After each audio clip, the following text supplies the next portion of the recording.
মারধর করছো, শ্রমিকরা তার অধিকারের কথা বলার কারণে শ্রমিকের গলা টিপে ধরত, তখন কিন্তু আমরা রাজপথে থেকে শ্রমিকদের পাশে থেকে মজুরির আন্দোলনে সার্থক করে সকল শ্রম সেক্টরে গার্মেন্টসের শ্রমিকের মজুরি বৃদ্ধি করতে আমরা ভূমিকা পালন করেছি। সংগ্রামী বন্ধুগণ, আমরা ওই জায়গার মানুষ যেখান থেকে বাংলাদেশের গার্মেন্টস সেক্টরের আন্দোলনের সূত্রপাত হয়েছে।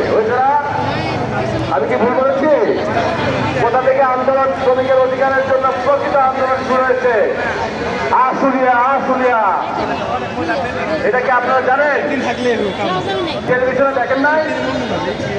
এইটাই বাংলাদেশের ইতিহাসটা মনে জানতে হবে।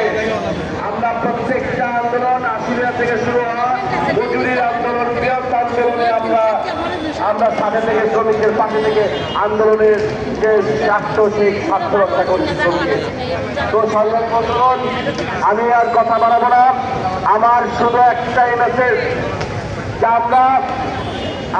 আমরা বলেছি শ্রমিকদের জন্য, শ্রমিকের অধিকারের জন্য যে শ্রম আইন রয়েছে সেই শ্রম আইনের মোতাবেক আপনি পাওনাদি পরিশোধ করে দেন।